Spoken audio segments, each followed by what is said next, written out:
Once again, the eagle is hunted down. The Kiwis has hunted eagle once again. So मैं बात कर रहा हूँ ऑब्वियसली शाहीन शाह अफरीदी की। आप सबको पता है कि once a legend said Shaheen Shah Afridi कोई वसीम अकरम नहीं है। यू नो अगर आप इसका जो पहले ओवर का जो बर्स्ट है न्यू बॉल का, आप उसको अगर अवॉइड कर जाते हैं तो he will become an ordinary bowler. So वो बात टाइम के साथ वो प्रूव होती जा रही है। और जो शाहीन शाह अफरीदी के बारे में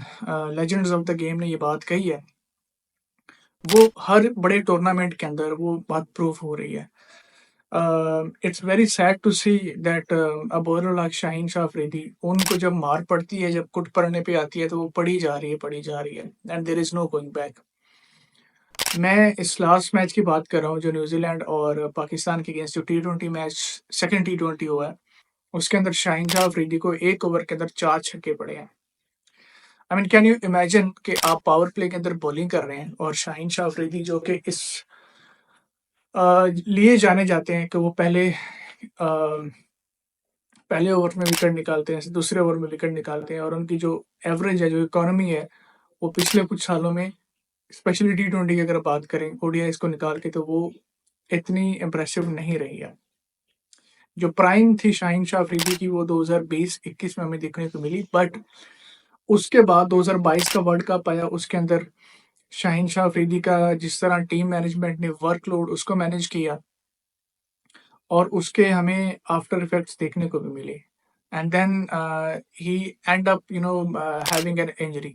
सो ऐसे बॉलर्स को इंजरी होना कोई बड़ी बात नहीं है, but the fact of the matter is कि उसको रिटेन किस तरह किया जाए, उसको किस तरह सस्टेन किया जाए जब आप के पास एक ऐसी प्रोडक्ट आ जाती है शाहीन शाह अफरीदी जैसे बॉलर की तरह। मेरे हमारे लिए बड़ा ये सरप्राइजिंग है कि ऐसे बॉलर पे क्यों नहीं काम किया गया, इसको ऐसे कोचेस के साथ क्यों नहीं काम कर शाहीन शाह अफरीदी कर रही है, या मैनेजमेंट जो इनको कैरी कर रही है, जो इनका वर्कलोड मैनेज करती है। दुनिया की बड़ी टीमें देखें, बड़े लेजेंड्स देखें, माइकल होल्डिंग, उनका मैं एक इंटरव्यू सुन रहा था, उनको वो यही बात कह रहे थे कि जो फास्ट बॉलर है वो जिम में नहीं बनते, वो बनते हैं अपने मसल्स के, अपने प्रैक्टिस से, अपने वर्कलोड के मैनेजमेंट से, कि वो अपने आप को किस तरह सस्टेन करते हैं। क्योंकि माइकल होल्डिंग एक वेस्ट इंडीज के लेजेंडरी फास्ट बॉलर रहे हैं, अगर वो ये बात कर रहे हैं तो हमारे कोचेस को, ये जो पाकिस्तान में हैं, जो हमारे बॉलर्स के साथ काम करते हैं, उनको ये क्यों नहीं बात समझ आती। शाहीन शाह अफरीदी का पेस गिरना स्टार्ट हुआ 2021 के एंड में, 22 के स्टार्ट में, जब ये हमने वर्ल्ड कप में देखा। पहले पेस डाउन होता है, फिर वो इंजर्ड होते हैं, फिर वो उनका जो वो रिदम है, वो रनर आता है, वो उस तरह वो उस रिदम में नहीं आके बॉलिंग करते। तो ये इश्यूज शाहीन शाह अफरीदी काफी टाइम से कैरी करते हैं, टाइम टू टाइम। जितनी भी पिछली सीरीज हुई है टी20 आई के अंदर, इवन के मुझे याद है जिम्बाब्वे एंड नेदरलैंड जैसी छोटी टीम के अगेंस्ट भी शाहीन शाह अफरीदी खेलते रहे हैं। एंड देन फिर दी हंड्रेड्स, जो बांग्लादेश प्रीमियर लीग है, श्रीलंका प्रीमियर लीग है, तो ऐसी लीग्स में भी जब आप अपने प्रीमियम फास्ट बॉलर्स को अगर वो, आई अंडरस्टैंड कि हर प्लेयर का ये होता है कि वो अपनी लीग्स खेले, उनसे पैसा बनाए, बट आपने देखा होगा कि जो इतने ऐसे बड़े प्लेयर्स होते हैं आपकी टीम के, आप उनको कैसे मैनेज करते हैं। शाहीन शाह अफरीदी ने, आप कह लें कि हर जगह उन्होंने क्रिकेट खेली है जाके। उनको ये चीज़ अंडरस्टैंड करनी चाहिए थी कि वो अपनी स्किल सेट पे काम करें। यहाँ पे फिर आप ये कहेंगे कि हम इसका कंपैरिजन कर रहे हैं मोहम्मद आमिर, जो द ग्रेट फास्ट बॉलर, अगर आप उनकी एग्जांपल उठाएं तो वो मुझे लगता है कि वो अपने टाइम में, इस टाइम में जब उनका प्राइम था, जब मोहम्मद आमिर का नाम बना था, तो वो बहुत ही क्लेवर और इंटेलिजेंट बॉलर थे। ये बात मैं इसलिए कह रहा हूँ कि ये हम सब एक्सपेक्ट कर रहे थे शाहीन शाह अफरीदी कि ये आगे चल के अपने स्किल सेट पे काम करेंगे, गेम अवेयरनेस पे काम करेंगे, सिचुएशन को हिसाब से कैसे बॉलिंग करनी है वैसे उस पे काम करेंगे। लेकिन ये जब क्लूलेस बॉलिंग करते हैं, आई मीन जब भी इनको मार पड़ती है, हमें एक सबसे बड़ा जो एग्जांपल हमारे पास है, जो मैथ्यू वेड ने 2021 के वर्ल्ड कप में, जहाँ पे शाहीन की प्राइम थी, वहाँ पे मैथ्यू वेड ने जिस तरह शाहीन को वो हिटिंग कर रहे थे, Shaheen was a clueless bowler, उनको समझ नहीं आ रही थी कि मैं किस तरह बॉल करूँ। वो सिर्फ़ ज़ोर लगाए जा रहे हैं, जान लगाए जा रहे हैं।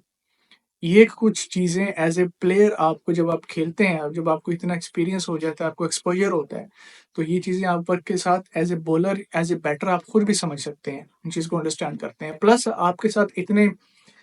कोचेज़ काम कर चुके हैं, आपके साथ पूरी मैनेजमेंट है, तो ये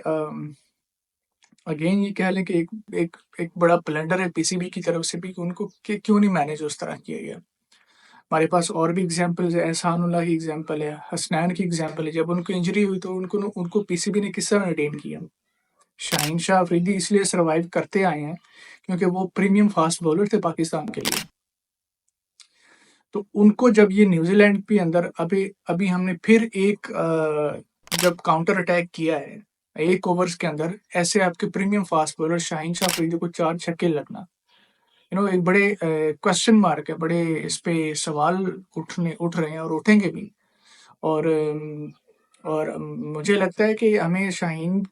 की इसके रिप्लेसमेंट पे भी देखना चाहिए, सोचना चाहिए। पाकिस्तान के पास ऐसे बॉलर्स हैं, बट